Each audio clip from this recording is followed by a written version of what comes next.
عالم برزخ ہماری دنیاوی موت اور حشر کے روز دوبارہ زندہ اٹھائے جانے کے وقت کا درمیانی عرصہ ہے۔ ہمیں برزخ کے بارے میں کچھ زیادہ علم نہیں کیونکہ یہ ہماری آنکھوں سے اوجھل ہے۔ ہاں، ہم اس کا قرآن حکیم اور آپ صلی اللہ علیہ وسلم کی حدیث سے ایک محدود اندازہ ضرور لگا سکتے ہیں۔ مثال کے طور پر اللہ تعالی سورۃ الانعام میں فرماتا ہے، سورۃ الانعام نمبر 93، وَلَوْ تَرَىٰ إِذِ الظَّالِمُونَ فِي غَمَرَاتِ الْمَوْتِ وَالْمَلَائِكَةُ بَاسِطُو أَيْدِيهِمْ أَخْرِجُوا أَنفُسَكُمْ الْيَوْمَ تُجْزَوْنَ عَذَابَ الْهُونِ بِمَا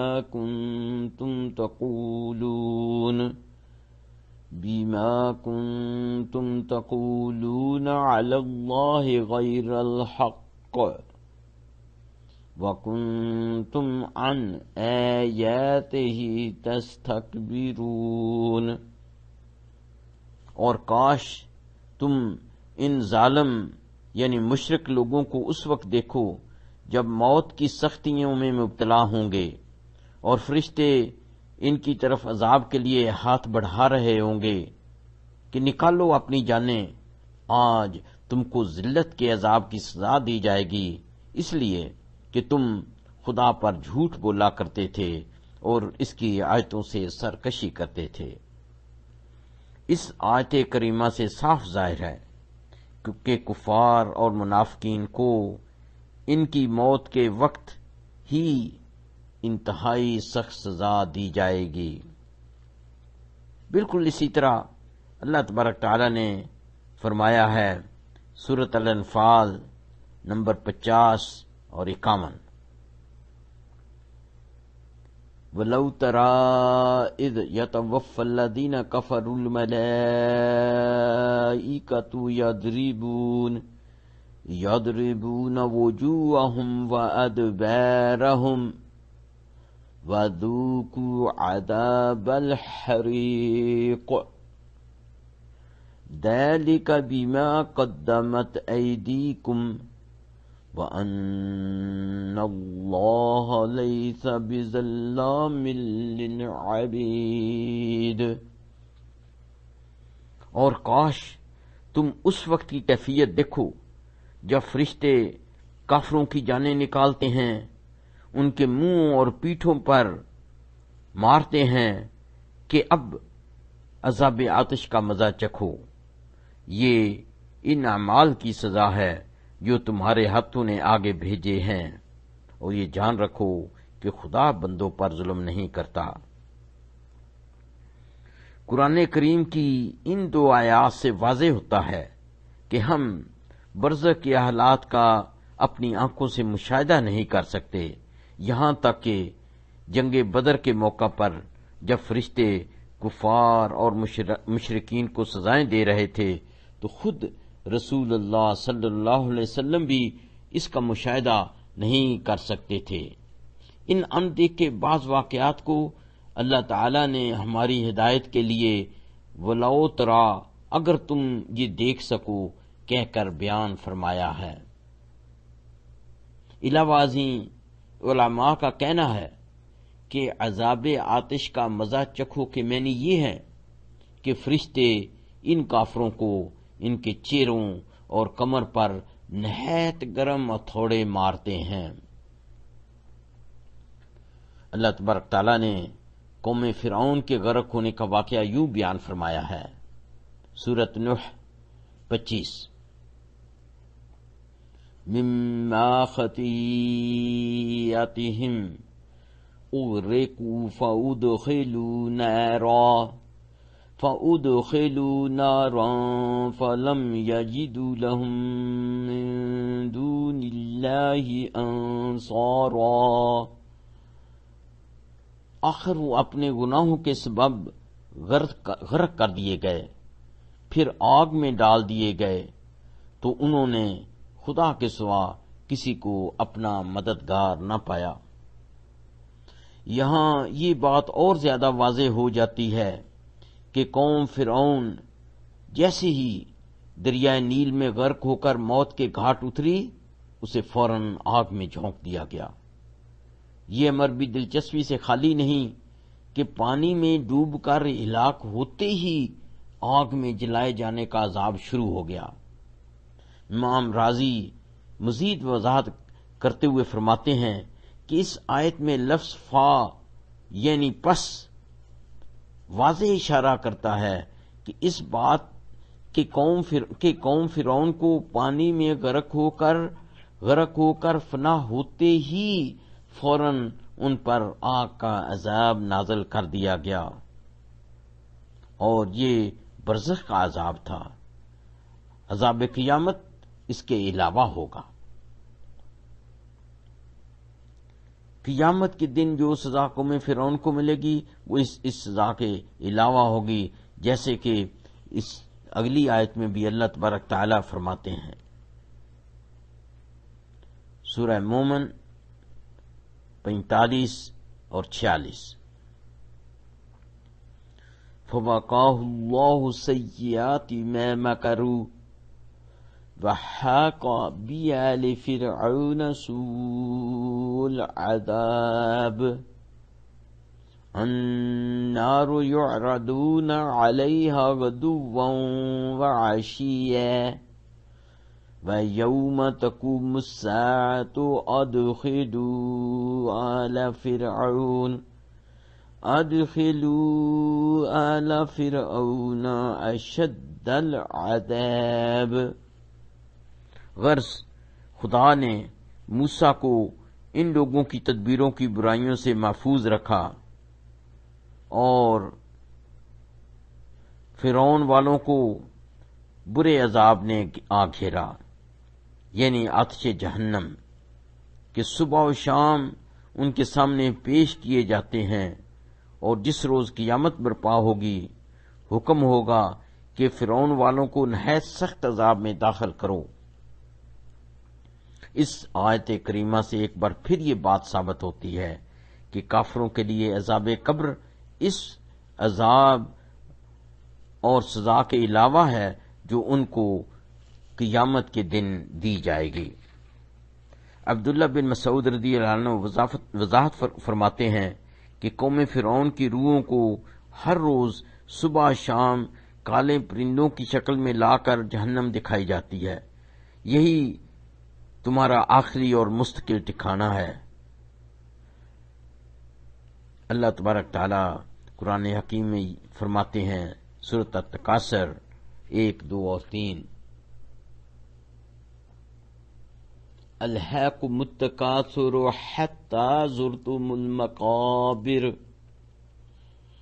کلا سوف تعلمون ثم کلا سوف تعلمون۔ لوگوں، تم کو مال کی بہت سی طلب نے غافل کر دیا ہے، یہاں تک کہ تم نے قبریں جا دیکھی۔ دیکھو تمہیں عنقریب معلوم ہو جائے گا، پھر دیکھو تمہیں عنقریب معلوم ہو جائے گا۔ اس آیت میں ایک جملہ کو 2 بار دہرایا گیا ہے، اور تمہیں بہت جلد معلوم ہو جائے گا۔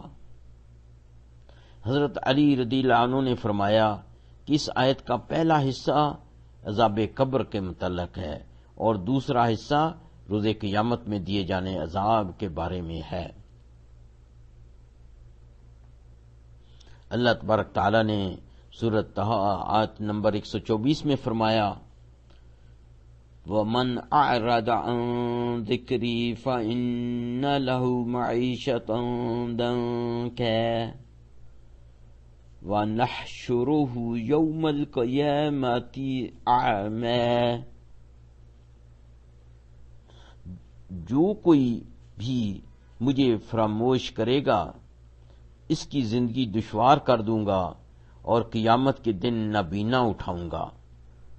ابن مسعود رضی اللہ عنہ اور ابو سعید خدری رضی اللہ عنہ کے نزدیک کافر کی زندگی دشوار بنانے کا مطلب عذاب قبر کی طرف اشارہ ہے، اور حضرت ابو ہریرہ رضی اللہ عنہ کا بیان ہے کہ اس آیت کے بارے میں آپ صلی اللہ علیہ وسلم نے یہ وضاحت فرمائی کہ اللہ تعالی کافر کی قبر میں 99 سانپ بھیجے گا جو قیامت کے دن تک کافر کا گوشت نوچتے رہیں گے۔ استغفر اللہ۔ موت کے بعد کسی شخص کی روح کی کیا حالت ہوتی ہے؟ ابو ہریرہ رضی اللہ عنہ بیان فرماتے ہیں کہ آپ صلی اللہ علیہ وسلم نے فرمایا، جب کسی مومن کی روح اس کے جسم سے جدا ہوتی ہے تو 2 فرشتے اسے لے کر آسمان کی طرف لے جاتے ہیں۔ فرشتے کہتے ہیں کہ ایک نیک اور صالح روح دنیا سے آئی ہے۔ فرشتے اس نیک روح سے کہیں گے، اللہ تعالیٰ تم پر اور تمہارے اس جسم پر رحم و کرم فرمائے جس میں تم رہا کرتے تھے۔ پھر فرشتے اس روح کو اللہ تبارک تعالیٰ کے روبرو پیش کریں گے۔ اللہ تبارک تعالیٰ فرمائے گا، اس روح کو قیامت تک کے لیے علیین میں رکھ دو۔ جب ایک منکر اور کافر کی روح اس کے جسم سے نکلے گی تو فرشتے کہیں گے کہ دنیا سے ایک بد روح آئی ہے، اس روح سے بدبو آئے گی اور فرشتے اس پر لعنت بھیجیں گے۔ اللہ تعالیٰ فرشتوں کو حکم دے گا کہ اس گندی روح کو سجین میں رکھ دو۔ پس سجین وہ مقام ہے جہاں پر منکرین، کافرین اور منافقین کی گندی ارواح کو رکھا جائے گا۔ اللہ کے رسول صلی اللہ علیہ وسلم نے کافر روح کا ذکر کرتے ہوئے بدبو سے بچنے کے لیے اپنی چادر کو کونا اپنی ناک پر رکھ لیا۔ مسلم۔ اسی طرح کئی اور احادیث مبارکہ ہیں جن سے عذاب قبر کا پتہ چلتا ہے۔ حضرت انس رضی اللہ عنہ فرماتے ہیں کہ آپ صلی اللہ علیہ وسلم نے فرمایا، جب کسی مرنے والے کو قبر میں رکھ دیا جاتا ہے اور جب اس کے رشتہ دار اور عزیز و اقارب چلے جاتے ہیں تو قبر کا مردہ جانے والوں کے قدموں کی آہٹ تک سنتا ہے۔ پھر 2 فرشتے قبر میں مردے کے پاس آتے ہیں، دونوں فرشتے اس مردے کو اٹھا کر بٹھا دیتے ہیں۔ پھر فرشتے مردے سے سوال کرتے ہیں، تم حضرت محمد صلی اللہ علیہ وسلم کے بارے میں کیا جانتے ہو؟ اگر مردہ مومن ہے تو وہ فوراً کہے گا کہ میں گواہی دیتا ہوں کہ حضرت محمد صلی اللہ علیہ وسلم اللہ کے بندے اور رسول ہیں۔ فرشتے اس مردے سے کہیں گے، اگر تو اس سچائی کا اظہار نہ کرتا تو تیری جگہ جہنم ہوتی، تو اسے وہ جہنم دکھائی جاتی ہے، اب تیرے لیے جنت ہے۔ یہ کر فرشتے مومن مردے کو جنت کا نظارہ کرائیں گے۔ اسی طرح فرشتے کافروں اور منکروں اور منافقوں سے یہی سوال کریں گے کہ تم حضرت محمد صلی اللہ علیہ وسلم کے بارے میں کیا جانتے ہو؟ وہ جواب دیں گے کہ ہم ان کے بارے میں کچھ نہیں جانتے، ہم تو بس وہی کہتے ہیں جو دوسرے کافر اور منافق کہتے تھے۔ فرشتے ان سے کہیں گے، تم نے کبھی ان کو جاننے کی کوشش بھی نہیں کی اور نہ ہی مومنین کی بات مانی۔ فرشتے یہ کر کافروں کو لوہے کی سلگتی ہوئی سلاخوں سے ماریں گے۔ ان کافروں کی چیخیں جنات اور انسانوں کے سوا دنیا کی ہر چیز صاف صاف سنے گی۔ بخاری و مسلم۔ اسماء بنت ابو بکر رضی اللہ عنہ فرماتی ہیں، ایک دن اللہ کے رسول صلی اللہ علیہ وسلم لوگوں کو عذاب قبر کا حال بیان فرما رہے تھے، جسے سن کر سب لوگ بے تحاشا رونے لگے۔ بخاری۔ ابن عباس رضی اللہ عنہ فرماتے ہیں کہ اللہ کے رسول صلی اللہ علیہ وسلم نے یہ دعا اس طرح مانگی جیسے کہ یہ گویا قرآن حکیم کے الفاظ ہیں، یا اللہ میں تیری پناہ اور مدد چاہتا ہوں قبر اور جہنم کے عذاب سے، حیات اور موت کے درمیان ہر طرح کے امتحان سے، اور فتنہ دجال سے۔ مسلم۔ اللہ کے رسول صلی اللہ علیہ وسلم نے یہ بھی فرمایا، اللہ تعالی سورۃ الملک کی پابندی کے ساتھ تلاوت کرنے والے کو قبر کے عذاب سے محفوظ رکھے گا انشاءاللہ۔ ترمذی۔ میں اللہ تعالی سے دعا کرتا ہوں کہ مجھے اور اس مضمون کے پڑھنے اور سننے والے ہر شخص کو عذاب قبر، عذاب جہنم سے بچائے اور دجال کے فتنہ سے ہم سب کو محفوظ رکھے۔ آمین ثم آمین یا رب العالمین۔